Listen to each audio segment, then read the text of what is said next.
Good morning, everybody. It is time to go ahead and get started on our brand new class for this quarter. It's always exciting to start a new quarter, talk about some new things. This one is going to be the book of Joshua. We're not going to start in Joshua. I would encourage you to open up to Deuteronomy 31. That's where we're going to be at when we start this morning. But this class is all about, as you can see behind me, the title, Fighting Giants. It's all about kind of obviously fighting giants. It's to me, it's a book based on courage. It's the idea of pushing past your fears about serving God, and that's the woo-woo spiritual, or the woo-woo kind of sermon-esque style of it. We do want to take this in a very historical approach as well, because these events obviously happened. So we're hopefully have kind of two veins of this book as we move through this. Before we get started, though, I'll ask Shell to lead us in a word of prayer.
Amen. Thank you. Before we get into it, I do have one bit of housekeeping I meant to mention before. We're going to be gone next week. And so next Sunday, I think Curtis has got the class, and then Case will be doing the sermon. A week from this Wednesday, Cody will be doing the class, and then Kyle will be doing the invitation. So just to clarify where we'll be next week, I just kind of wanted to bring that up before we get started. Let's ask kind of an obvious, vague question, may spark a lot of conversation, may not spark a lot of conversation. What's the use of a book like Joshua? I mean, it's there, and we know it, but what's the use of a book like Joshua? It's the first book after the Torah, those first 5 books, and so it kind of comes on the heels of quite a bit of information. What's the use of a book like Joshua? Dad, go ahead. Well, after you lay down the law and how it wants to begin, sometimes it's nice to see how it's applied. Yeah, when you said the phrase lay down the law, that kind of sent shivers down my spine. But you're right. Once you lay down the law, it's kind of important to see how they develop and how they approach it and how they use it. So you're right, kind of the application aspect of that. Levi? You think it's fair to say that the book of Joshua, at least in some aspects, is the Acts of the Old Testament? Like they're close corollary, because it's after the Acts, you have the Gospels that you see. Yeah. Now here's the early church established. Here's what happened. Yeah, I think that I've actually never thought about it that way, so that's what I was thinking about it. I guess Judges would kind of fit into that same category, but Joshua does make sense. You have the 5 kind of, the instructional type things, and then you have the discussion about how to actually put it into motion. Yeah, I think that's a great way to look at it. And there's obviously caveats, but I think that's a great kind of way to... But it also shows how the people continue once they're... Right. Exactly. You have the formation of something, and then you have the perpetuation of something. So in the Gospels, you have kind of what it means to be a Christian, the teaching, and then you have the real-life applications of it. I think that's a great parallel. Yeah. Lee? Well, you have a history of God's people after Moses. He was first leader, which continued on, and showed the struggles of them. But at the end, when he died, the men that were living were still obeyed God, but after that they started drifting away. Yeah, and that's something I don't think we get, and we'll talk about that obviously towards the end of the quarter, but that's something I don't think we get enough credit to, because when you look at it, it says not only after Joshua died, but the people that knew Joshua when they died. And so people would say, well, his impact, was strong, but it wasn't as strong as it should have been. I think it's pretty strong that even his generation still was able to hold fast to it. That's not something you usually hear about people. So you're right. I mean, it's unfortunate that after Joshua, they kind of decay into that. And not even during the period of Joshua were they exceptionally strong, but they were much stronger than they would be in Judges, for sure. So you're right. It kind of shows as a testament to his leadership. Curtis? In one hand, it shows the application of faith, commitment, resolve, and the blessings that come from it. Right. And also the curses that come from turning away from him. Right. But also, well, it's a practical application of faith. But you look at the life of Joshua himself, and how he was committed and faithful. Mm-hmm. And it had such a powerful effect that the generation after him were faithful. Yeah. What happened after that generation is another thing. Yeah. Look at what Judges is about. Yeah. And so it illustrates what the value that comes from Mm-hmm. life lived full commitment. Yeah, I like the way you put that. I think that's smart because when you look at, for instance, Deuteronomy 31:32, it talks about the blessings and the cursings that come from obedience or disobedience. Joshua is a good book to discuss what happens if you follow. It also shows the other side of it, as you mentioned, what happens if you don't follow. So you're right. I think kind of the real life application in general is good, but also specifically as per the blessings and the curses. I think that's a great way to put that. Does anybody else have anything before we kind of move on? What was the nation of Israel like by the time you get to the beginning? Oh, sorry, go ahead. Now you just spoiled my next point. Go ahead. It's fine. It's nothing. I missed you while you were gone, by the way. No. Anyway, for me, it shows that when you trust in God, you can overcome many obstacles. Right. And that's, I didn't mean to cut you off. Keep going if you want to. No. Yeah. That's kind of the whole point of this class talk, because we could have just said it's an overview of Joshua and just kind of done it blow by blow and things like that. But that's not, I don't think that really gives the scope of what we're talking about. And that's one of the things I want us to make clear when we go through this quarter is not just say, okay, they failed because they didn't take Canaan. I mean, that's obvious. At the beginning in Numbers 12, they didn't take it, so this is their second shot at it. But I think to see the scope of what they were up against and also kind of, I don't want to say personify, but kind of put it in realistic terms about what their failure consisted of. I think the more we look at it in those terms, the less we think, well, these people are just evil, they're disobedient, they're sinful, and the more we see them as kind of like how we could be. Because we all have giants, that's the sermon aspect of this quarter. We all have giants in our own life that we don't conquer. They didn't for very obvious reasons, and so that's kind of what I wanted to take this class. What was the nation of Israel like by the time you got to the end of Deuteronomy? At the beginning of Joshua, this time period, what was the nation of Israel like? Levi? Made up primarily of people that have only known the wilderness. Yeah. Never knew Egypt. Right. These are people that did not know or did not have a kind of a full understanding of like the plagues and things like that. Because remember, the cutoff was age 20 by the time you left Egypt, so you're dealing with all those people, which is an interesting thought to think about, that Joshua and Caleb, at least as far as my little pea-sized brain can think of it right now, were the only people that were over 60 years old by the time that you get here. So this is not an insignificant statement to make, because these are people, they don't really know Egypt, they don't understand what bond slavery is. That's why you don't see them oftentimes talk about going back to Egypt as much in Joshua as you do in Exodus. So I think that's a great way to put that. What else were these people like?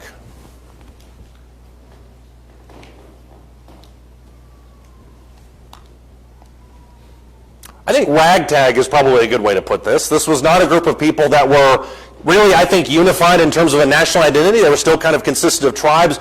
Joshua is going to kind of create them as a nation. Judges is going to dissipate that a little bit. But that's kind of the struggle that you see with a lot of these people, is what it means to actually be Jewish, what it means to actually be an Israelite, all these different types of things. Go to Deuteronomy chapter 7. I want to make a couple points about these people before we dive into it. Look at Deuteronomy chapter 7.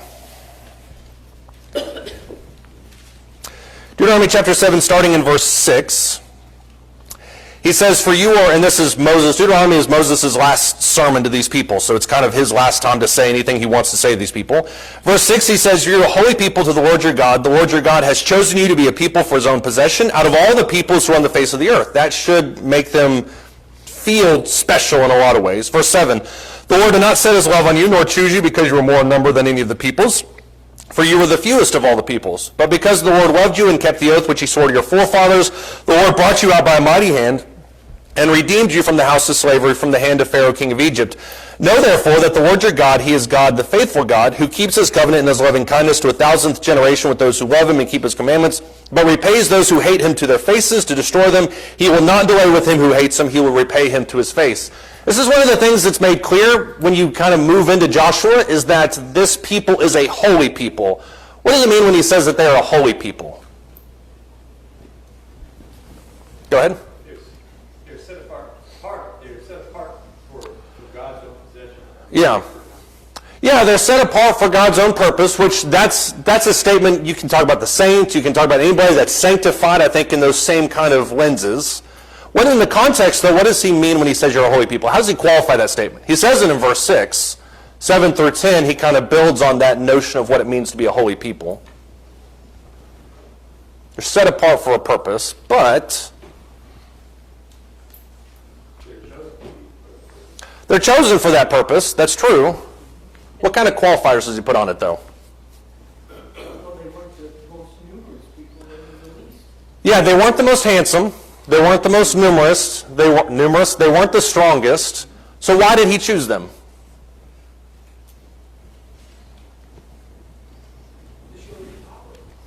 To show his power, yeah, and that's the statement that's made a lot in that Torah, the first 5 books. It's because of the power of God. I'm trying to display my power through you. That's a big part of it. It's also the oath. I mean, he swore to their father. Right. They'd be great. I mean, to Abraham. Yeah. They'd be a great nation. It's almost and I won't say backhanded, but it's almost kind of a statement of blessing with caveats. It's like, you're here and I love you and I bless you, but he says there in verse 8, the only reason I'm doing it is because I made a promise to your forefathers. Now, that's not saying that God is reluctant to fulfill that promise. That's not what I'm insinuating. But what is he trying to get them to understand when he says this? When he says you're a holy people and this is what it means to be holy, these are the conditions, what is he trying to get them to understand? Lee? That they're a showcase to the rest of the world, for sure. What is he trying to get them to see about it, though? They have to depend on him. Right. It's all him. It's all God, not right. him. This relationship is me to you, but it can very easily be severed. And that's something they need to understand. And it's a tenuous bind. It's not that it's, tenuous as if anybody else can break it. Romans 8 kind of talks about that in a nutshell. Nothing can separate us. But they can separate themselves from the love of God. That relationship can be broken. So they needed to understand the circumstances surrounding that promise. Curtis? I think it's interesting that Peter makes the same comparison in his first epistle, chapter 2, verse 9. Mm-hmm. As he writes, "Ye are an elect race, a royal priesthood, a holy nation, a people of God's own possession, that ye be shown forth the excellencies who called you out of the darkness into his marvelous light." Right. Yeah. Interesting correlation between God's chosen people of the Old Testament and God's Israel, the Israel of God today. Right. Yeah, and he's quoting that from the Old Testament. I mean, so that brings that corollary even more when he says you're a chosen people, a holy priesthood. So that's the same type of conditional aspect. People will talk about how the love of God is unconditional. Well, that's true, and it's also not true at the same time. It's not true in the sense that we can break that love, and that's what he's trying to get them to understand here. Because primarily what he also tells them is that they're a stubborn people. Why does he tell them that they're stubborn people? What's that? Don't be stubborn. Tell me what you said. Go ahead. No, well, I was building off of what, or adding to what Curtis said. Okay. That's fine too. Where, anyway, God tells us in the New Testament that we were grafted into the vine. Right. We were a wild vine grafted into the vine. Yeah. And we can be ungrafted. Yeah, that's a wake-up call for those people, and the grafting in of the Gentiles there in Romans chapter 11, the grafting in of them should have caused them to be jealous. But there's obviously conditions based on that. I mean, you can always, it's meant for a good purpose, but you can always take it evilly and you can leave. I mean, it's a conditional bond. It's just that God grafts us in. Right, And if we reject that, right. we're through God. Right. That salvation is his. It's his prerogative. Or not prerogative. It's his doing, but we can also leave from that. We can reject it. Right. Ray? He told them they were stubborn people because they were stubborn. He tried to get them to look, if you do this, if you work with me, keep my commandments, blah, blah, blah. I'm going to give you this place here. They kept saying, no, we should have never left Egypt. Yeah.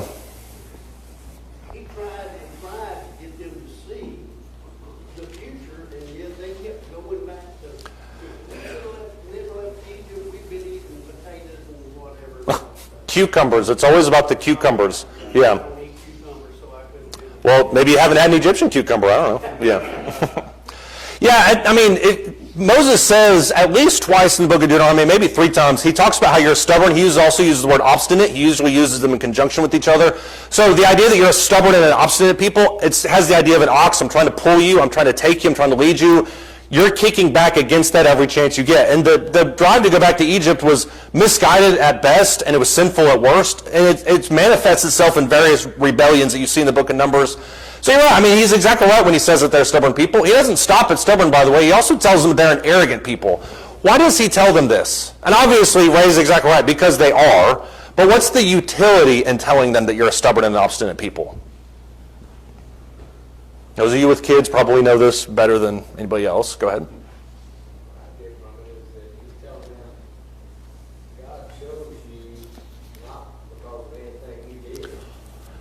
Yeah. Yeah. Yeah, which is backhanded in a way, because I'm choosing you not because you're special, but because of the promise that I've made, which goes back to Lee's point where he's using them as a showcase, which is exactly what Moses pleads for when God's about to destroy them at the base of Mount Sinai after the golden calf incident. He says, if you do this, every other nation is going to see that and say, well, this is just a God who brings people out of the wilderness and then destroys them. That's not the name of God. That's not what should be propagated here. So you're right. I mean, the whole point of saying this is that you didn't earn any of this. It's not as if you worked your way out of Exodus. You met the conditions, but you didn't, I mean, take over the Egyptians and run out of town on your own. I did that for you. That's what God's saying. Yeah. There's a laughable paradox in the arrogant aspect of this, because we get to a point they boast about their prosperity, about how they win battles against other nations, Yeah. these type of things, but then don't give any credit to where that's coming from. Right. That's the paradox of this. Yeah. And it's unfortunate because it's something, that pattern is something we do today. When things go well, we have no problem bragging on ourselves. But when we were looking for somebody to blame, it's always God's fault, or it's always the devil's fault, which is kind of a backdoor saying that's God's fault. So you're right. I mean, when we're talking about this kind of the sermon-esque part of this entire class, that's what we really need to focus on, is things like that make it very human. Those are patterns that we do. You're right. When you look at Deuteronomy chapter 8, starting in verse 11, we're not going to read all of this because we don't have time to read all of these verses, but I put these up here for our purposes. The utility of it is to let them know this is what they are. And in order to be kingdom citizens, to kind of go back to what we talked about with the Sermon on the Mount, they have to be better. They have to acknowledge these realities and fix them. If you look at Deuteronomy chapter 8, starting in verse 11, he says, beware that you do not forget the Lord your God by not keeping his commandments, his ordinances, and statutes which I'm commanding you today. Verse 11, nobody would have any problem with that.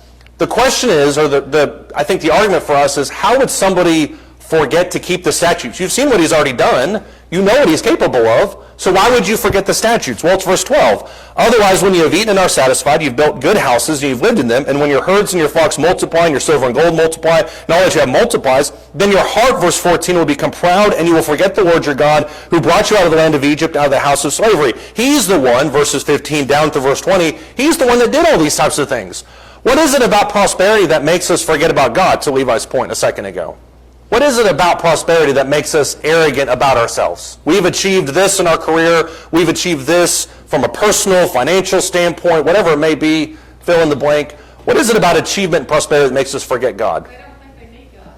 We don't think we need God. That's the end result. We don't think we need him because we overinflate our own abilities. Right. We tend to use God to fix our problems. Right. Not remember what God actually does for us. Right. When we are humbled, we think to ourselves, God, where were you in all of that? Which, that's a whole conversation for another time. But you're right. We're very quick to blame him and ask him to fix things, but not give him credit along the way. What is it about prosperity that makes us arrogant? Go ahead. Well, you think about that scripture talking about not being poor, so I steal. Right. Too rich, so I don't need you. Exactly. That's the thing, we don't think we can need God. Exactly. That's the comparison that I wanted to make, was back in Matthew 5 with the Beatitudes, which is you need to be hungry, you need to be meek in spirit, you need to be thirsty, you need to desire God. And that's not something we ever get to the point and say, I've desired him enough. Nobody would ever consciously get to that point. Humility is the exact point that Jesus is making with a side dish of dependence on God.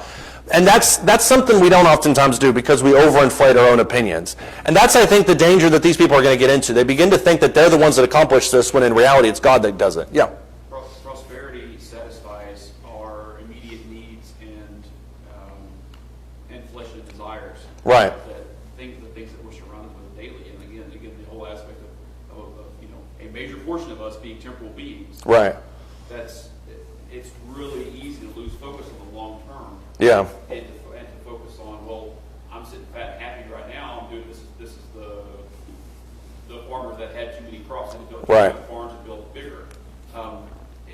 If I'm taking care of my earthly things are taken care of right now, it's really easy to lose sight of the bigger picture and by extension also think that Yeah. look what I have done. Yeah, that was ultimately the sin in that parable with the rich farmer was not that he had attained anything. The problem was that he was not, as the parable states, he wasn't rich towards God. He had spent all his energy here and not any energy the other way. Yeah, and that all goes back to that. If we view, and this is the problem with people that use prayer as a panic button, if we view prayer as something that fixes things rather than a maintenance program, for lack of a better phrase, for our lives, then we end up only calling him, praying to him when we need something. That's our relationship with him. Then why would we pray to him when we don't need anything? And that's what Moses was trying to get these people to kind of think out of. Go back to Deuteronomy chapter 31. That's where we started. I meant to start there, but I wanted to kind of get this, to put the context in. This is what Moses was trying to get them to be aware of before they went into Canaan, because they were going to have success after success after success. Canaan was already promised to these people, and that's something maybe they didn't realize, maybe we don't realize when we read this. Canaan was already promised to them. They were going to take it. There was no question about that. The question was, what would be their attitude to take it fully? How well would they maintain it? What would be their attitude through that? That's the thing that was really up for grabs in this whole discussion. If you look at Deuteronomy chapter 31, starting in verse 14, it says, the Lord said to Moses, behold, the time for you to die is near. Call Joshua, present yourselves at the tent of meeting so that I may commission him. Moses and Joshua went and presented themselves at the tent of meeting. The Lord appeared in the tent in a pillar of cloud, and the pillar of cloud stood at the door of the tent. The Lord said to Moses, behold, you're about to lie down with your fathers, and this people will rise and play the harlot with the strange gods of the land, and in the midst of which they are going, they will forsake me, break my covenant which I have made with them. Then my anger, verse 17, will be kindled against them in that day, and I will forsake them and hide my face from them. They will be consumed. Many evils and troubles will come upon them, so that they will say in that day, is it not because our Lord God is not, or because our God is not among us, that these evils have come upon us? But I will surely hide my face in that day because of all the evil which they will do, for they will turn to other gods. It's fascinating to me because Deuteronomy 31 is a conversation between God and Moses, and Joshua is obviously there too. He's privy to this whole discussion, and God just tells them outright, they are going to forsake me and break my covenant which I have made with them. God can make that statement because he's God. I'm not questioning that. But how else can he make that statement? Why does he know that about these people? Don't say because he's God. I took the easy answer out of the equation. Why is it that God can say that about these people?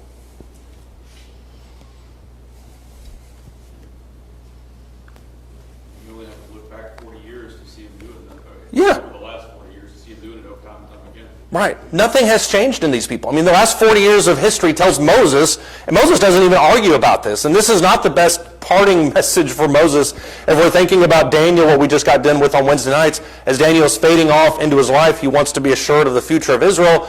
It's a positive look towards the end of Daniel. Moses has nothing but doom and gloom in front of him. It's almost as if I've led these people, my job is gone or done, but I know that they're going to fall away. That's not something he wants to hear, but it's also something he knows is fact. Yeah, Shell? To be fair, any race of people that he had picked, I think, say the same thing. Right. People are people. There's no debating that. And that presents an interesting conundrum, and I think this is one of the things that atheists will talk about often when they look at scriptures, is they'll say, well, if God already knows this about his people, why go through the charade of leading them to Canaan? Why give them hope to begin with? Which I think is a good question for all of us. Why is it that we're even talking about this? If God already knew they were going to do this, why even give them Canaan to begin with? And I don't think there's a wrong answer to this, but I'm willing to be surprised. So go ahead and throw it out there. Why go through Joshua and all this if God knows that this is going to happen? I was going to ask a different direction. All right. We'll put a pin in that. In 18 seconds from now, we'll talk about it. Ken, go ahead. Because everybody has free will. Right. Everybody can make a choice just because God knows where we're going. I mean, there it is. Right. We've got a choice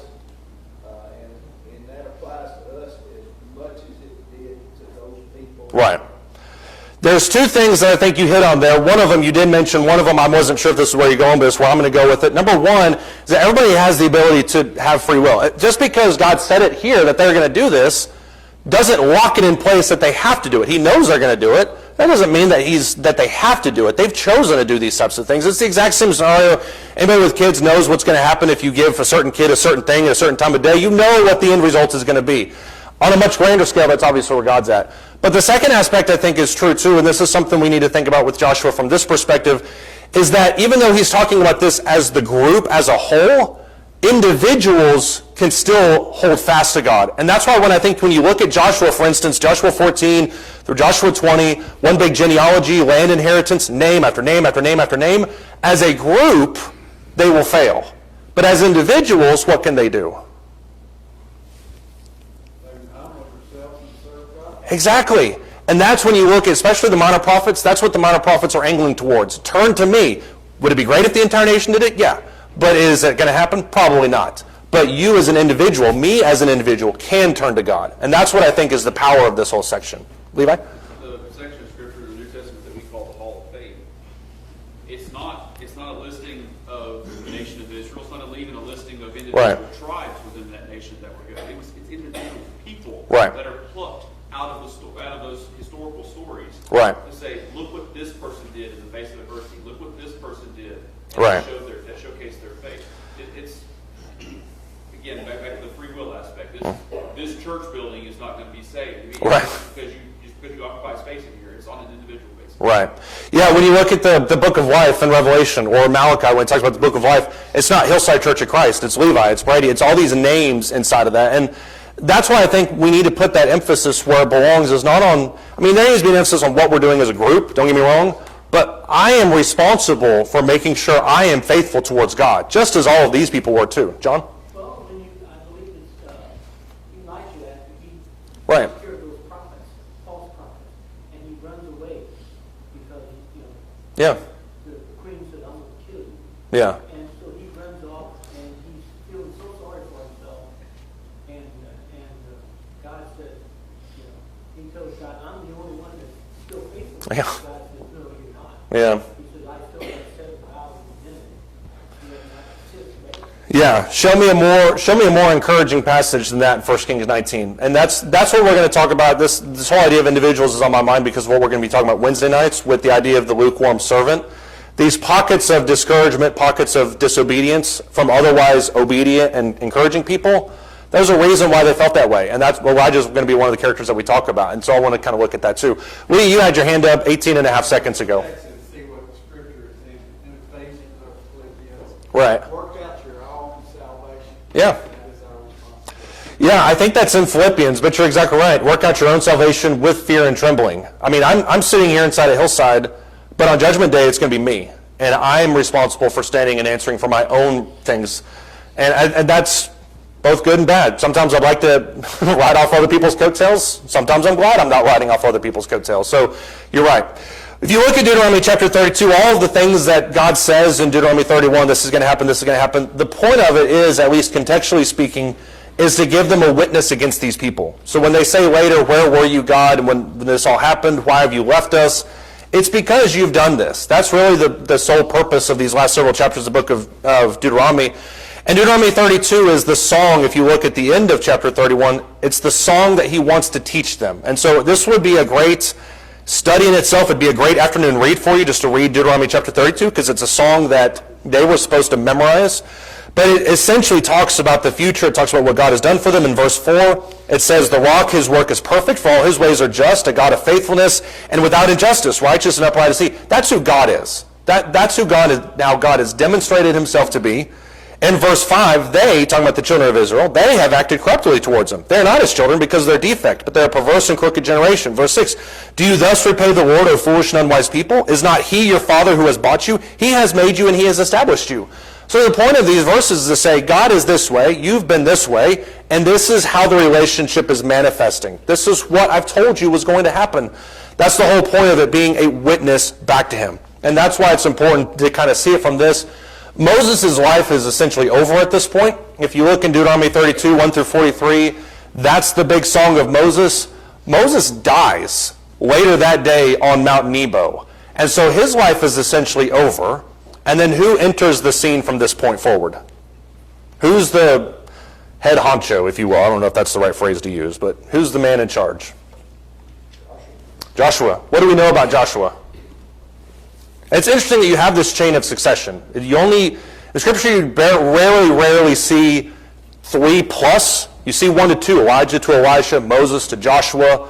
You rarely see 3 plus. Go ahead, Lee.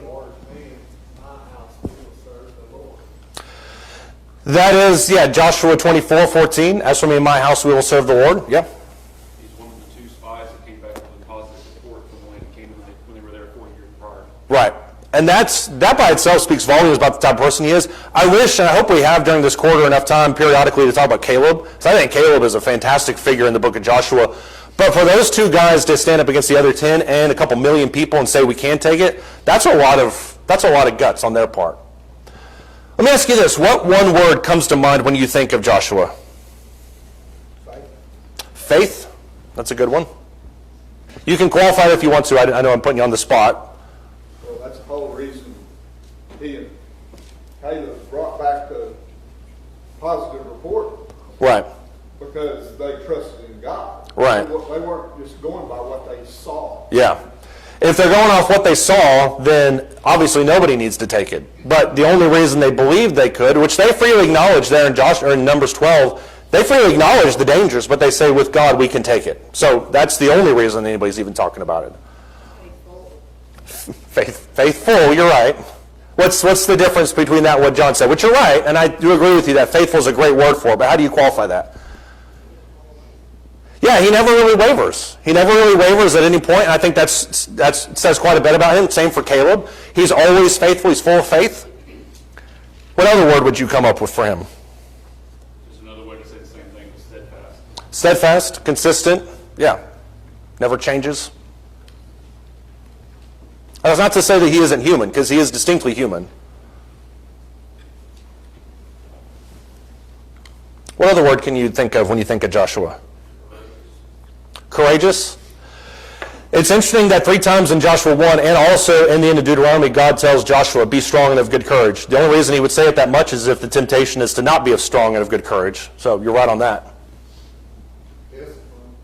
Discipline, I think, is a great word as well. Yeah. What about leader? I was surprised. I thought that would be the first one out of the chute, and it wasn't. But that's the one that comes to my mind. What makes him such a good leader, Joshua?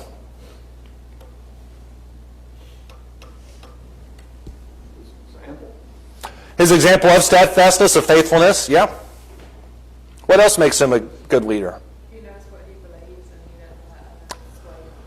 That goes back to what Lee said, which was, as for me and my house, we will serve the Lord. And I think to me, that's one of the hallmarks of a good leader is you have a very strong North Star. You know exactly where you're going. Things may change, situations may vary, but you know where you're going and nothing's going to detract you from that. And in that way, he's a lot like Moses. Moses had a very literal place he was headed towards. Joshua kind of does too, in the same type of perspective. He took charge. Yeah. He hit the ground running. Yeah, he took charge. He never really wavered. And I think that's telling. After Joshua 1, Joshua 2 kicks in with the battles and all the different conquests, all those different things. He doesn't really mess around too much. Yeah, Curtis? It seems that as being one of the 12 spies that were sent in to spy out the land of Canaan, his report was a foreshadowing of what was to come. Right. Faithful, Yeah. Yeah, when he says that's all these people and all these different things, that's exactly what they end up facing. And I think it is providential that Joshua was one of the ones chosen because he's the one that has the knowledge to lead them into there. He saw the land. He knows exactly what they're up against. Joshua's an interesting figure because Joshua just kind of appears out of nowhere in Exodus chapter 17. This is the first mention that we have of Joshua in Scripture. And it comes with him being at the head of an entire army against Amalek. So that's where you see him at the very beginning, Exodus chapter 17, verses 8 through 16. He also fulfills, in my opinion, kind of a dual role because he's not only the commander of the Israelites, which there's an interesting parallel with that when you get to Joshua 4, where Joshua meets the commander of the armies of the Lord, which is an angelic being. That's going to be a fun conversation. But you have him in Exodus chapter 24 fulfilling kind of a dual role, where now he sees God delivering the law towards Moses on Mount Sinai. Why is it important for him to have both of those capabilities? Familiarity with the law, familiarity with the army.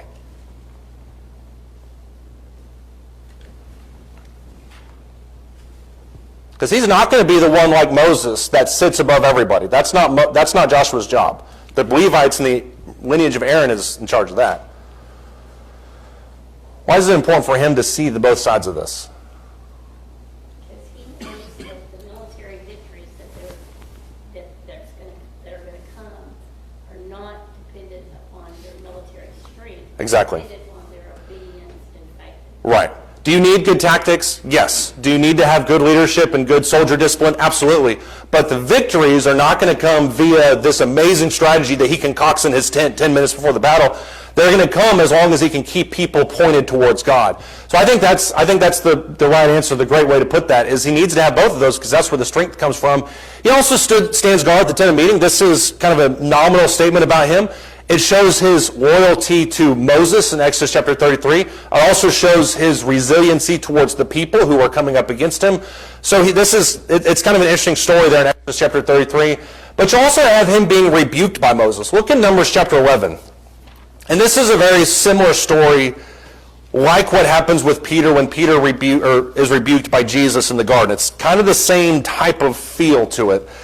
Numbers chapter 11, starting in verse 26. Numbers 11, verse 26, it says, "But 2 men had remained in the camp." This is obviously the tail end of an entire huge story. The name of one was Eldad, the name of the other was Medad. The Spirit rested upon them, and now they were among those who had been registered but had not gone out to camp. And they prophesied in the camp. So these two individuals, Eldad and Medad, which is what we thought about naming Logan and Levi, in case you were wondering. Verse 27, "So a young man ran and told Moses and said, Eldad and Medad are prophesying in the camp. Joshua," verse 28, "the son of Nun, the attendant of Moses from his youth," aide de camp would be a more modern day way that we would put that. "The attendant of Moses from his youth said, Moses, my Lord, restrain them. But Moses said to him, Are you jealous for my sake? I would that all the Lord's people were prophets, that the Lord would put his Spirit upon all of them." Why does Joshua kick back against this prophesying? Because of where they're doing it, the location. Are you talking about in the camp? I'm not familiar. I misread 26. Oh, okay. It might have been something like that, but I wasn't sure of that. Why does Joshua kick back against this idea of them prophesying?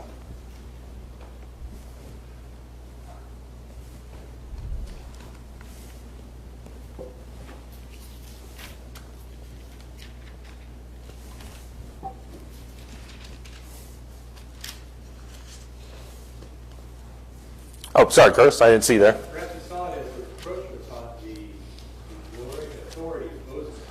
Yeah, I think he saw it as an encroachment upon the authority of Moses. It's not unusual to have prophesiers. I mean, I think there's other mentions, Miriam's a prophetess, for instance, so it's not unusual to have prophets in there, but you're right, maybe it's a prophetic thing or a challenge to the authority. What happens around the same time period, though, in the book of Numbers?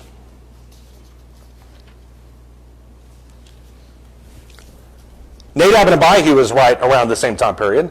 Right before this, in Numbers chapter 11, a fire comes out from the Lord and consumes people who complain against God. So why would Joshua rebuke or reject this idea?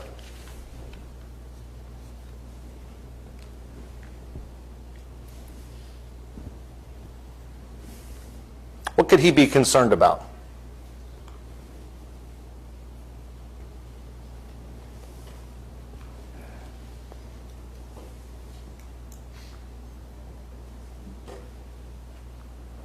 I feel like this is an important question. That's the only reason I'm staring at everybody. You're very beautiful, but that's the other reason. Go ahead. In chapter 12, we have the distinction of Aaron and Peter. Right. So probably there's been a lot going on. There's a lot of, and this goes back a little bit, it goes back a little bit to what Curtis was talking about with insubordination or threats to his leadership, but a lot of it comes, in my opinion, that what happens in this immediate section of the book of Numbers is there's a lot of people stepping out of line, people saying things that they shouldn't, people doing things that they shouldn't, people acting the way they shouldn't.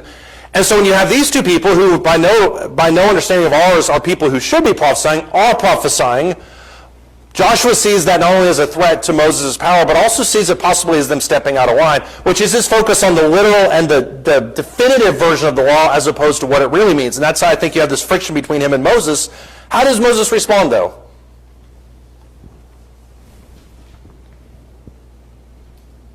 I understand that they're prophesying. Maybe they shouldn't be, legally speaking. He basically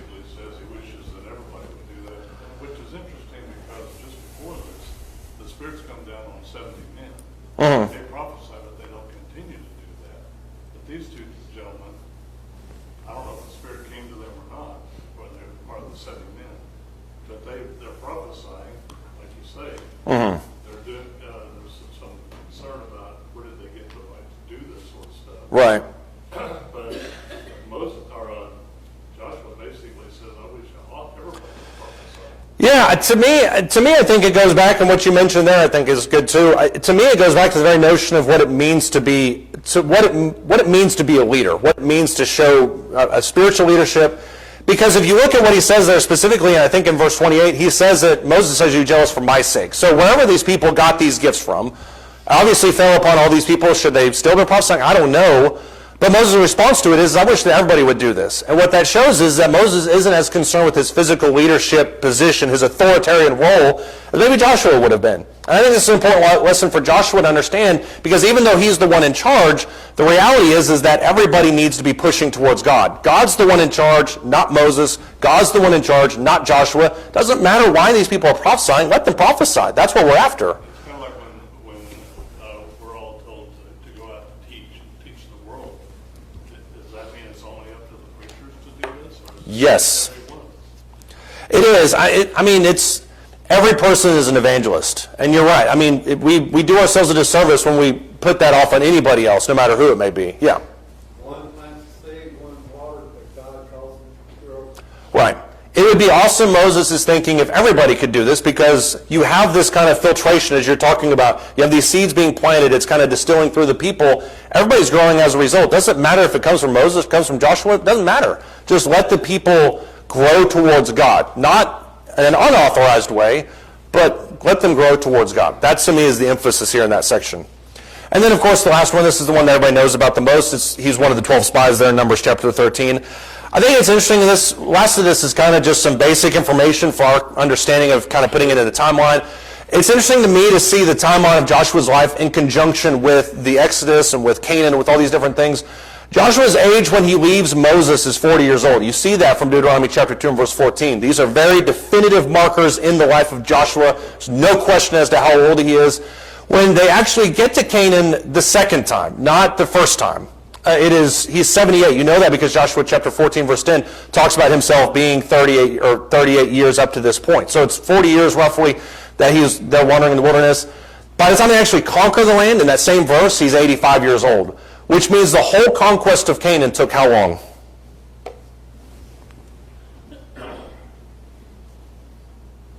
That's 10 years, or 7. I was about to say my math is bad, but hopefully I've got the number. Yeah, it's 7 years long for them to conquer the entire land, which in ancient terms is a blitz. I mean, that is really, really quick.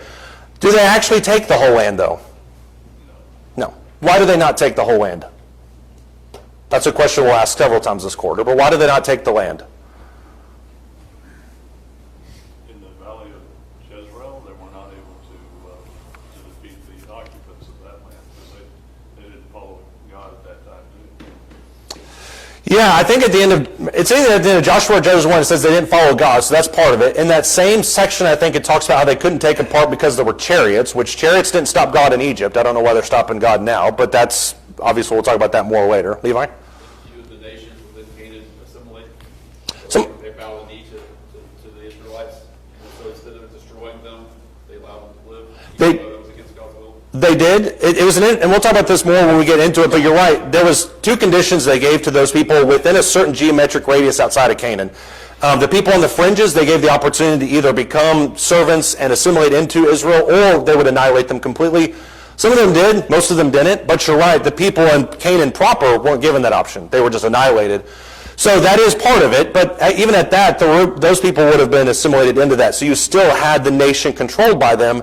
And yet there are moments in this passage where it talks about they didn't extend there. They didn't go to the north part of Canaan. They didn't take the southern part of the Transjordan. Why didn't they take it? And this goes back to our conversation we had a few minutes ago. Basically, it's a lack of obedience. Yeah. Faith They got fat and happy. would help them win the victory. Right. They got complacent, they got disobedient because they thought that they had kind of taken enough. Besides, what's to worry about that nation over there? It's like 18 people, so what do we care if we don't kill them all? Because after all, this is what we've taken, we don't need any more. It's complacency, it's apathy, and that's eventually what led to their downfall. John, go ahead. Also, after when they conquered most of Canaan, then the tribes went their separate ways. Right.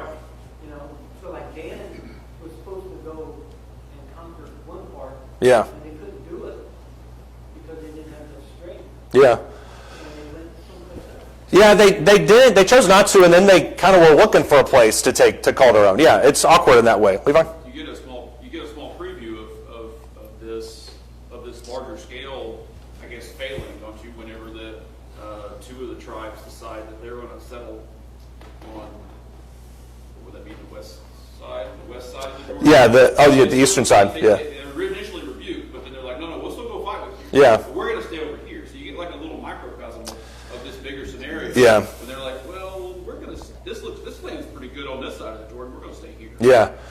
It's that is an interesting part because that almost causes a civil war because they think, well, we got here, you're going to help us go take this. And that's a misunderstanding because they say we will go take it, but we're going to come back to the eastern side of it. And Moses allows it. There's been a lot of people argue about that, but you're right. I mean, you see kind of that reluctance to go in because this side is much better. So you're right. I mean, that's Eastern Manasseh versus Western Manasseh, but there's all sorts of reasons that will impact over the course of this quarter, and I think a lot of them are very relatable. Joshua reigns, quote unquote, in Canaan as more or less its chieftain for 25 years. So there's quite a bit of peace. There's quite a bit of time to still go take these things. They choose not to. This is a rough breakdown of the divisions in Joshua. I'll keep this up for just a few minutes. Joshua 1-5. This is not, by the way, original to me. I found this from somebody else. I thought it just worked great. Joshua 1-5, crossing into the land. Joshua 6-12, taking the land. Joshua 13-21, dividing the land. Joshua 22-24, serving in the land. That's, I think, a good breakdown of what you're looking at. What you'll notice is that the bulk of the book is in this idea of land divisions and inheritance. We're going to cover that section in about 1 or 2 classes because there's a few major points you can make of it. A lot of it is data-oriented. This is a question I want us to be thinking about before next week, because this is how we're going to open the class next week. Why does God require the extermination of every last Canaanite before Israel takes the land?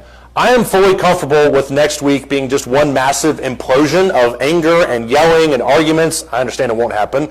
But this is a very divisive topic because there are people that have very heated opinions about this. But I think that there are also good reasons why God asked this and God commanded of his people. So that's what I want us to tackle. It's one of the most explosive arguments about the book of Joshua, so I want to tackle it head on. Does anybody have any thoughts or comments? Next week will be civil, by the way. That was hyperbole. I know you people. All right, so we'll pick up with that question next week. Thank you, everybody.